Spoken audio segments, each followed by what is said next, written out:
రంగురంగుల పాస్పోర్ట్లకు అర్థం ఏంటో తెలుసా? విదేశాల్లో పర్యటించాలన్నా, చదువుకోవాలన్నా, ఉద్యోగ వ్యాపారాలు చేసుకోవాలన్నా పాస్పోర్ట్ ఉండాల్సిందే.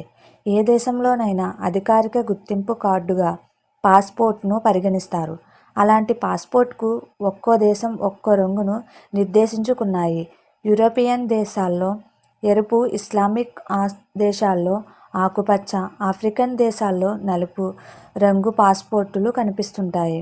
మన దేశంలో మాత్రం 3 రంగుల పాస్పోర్ట్లు అందుబాటులో ఉన్నాయి. వాటి గురించి తెలుసుకుందాం. ముదురు నీలం రంగు పాస్పోర్ట్ విద్య, ఉద్యోగం, పర్యాటకం, వ్యాపారం తదితరాల నిమిత్తం విదేశాలకు వెళ్ళేవారికి ముదురు నీలం రంగు పాస్పోర్ట్ను ఇస్తారు. భారతదేశంలో పుట్టిన వారికి, ఇక్కడ పౌరసత్వం ఉన్నవారికి అత్యధిక సంఖ్యలో జారీ చేసే సాధారణ పాస్పోర్ట్ ఇది. ఆధార్ కార్డ్, పాన్ కార్డ్, చిరునామా, పుట్టిన తేదీ తదితరాలను పరిశీలించి పోలీస్ వెరిఫికేషన్ తరువాత అర్హులైన వారికి మాత్రమే అందజేస్తారు. దీన్ని డిజిటల్ రూపంలో కూడా అందుబాటులో ఉంచుతున్నారు. తెలుపు రంగు పాస్పోర్ట్ తెలుపు అధికారాన్ని, బాధ్యతను సూచిస్తుంది. కాబట్టి తెలుపు రంగు పాస్పోర్ట్ను ప్రభుత్వ ప్రతినిధులు, అధికారులు, ఉద్యోగులు, సైనిక బలగాలకు ప్రత్యేకించారు. కేవలం అధికారిక యాత్రలకు మాత్రమే దీన్ని నిర్దేశించారు. వ్యక్తిగత ప్రయాణాలకు ఇది చెల్లుబాటు కాదు.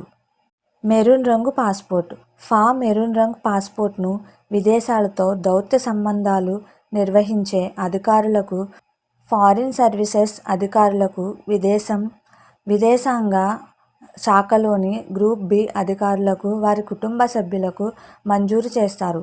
విదేశాల్లో పనిచేసే భారతీయ అధికారులకు దౌత్య సంబంధాల్లో భాగంగా విదేశాల్లో నివసించే వారికి కూడా దీన్ని ఇస్తారు. నారింజ రంగు పాస్పోర్ట్ 10వ తరగతికి మించి చదవని వారికి నారింజ రంగు పాస్పోర్ట్ను ఇచ్చేవారు.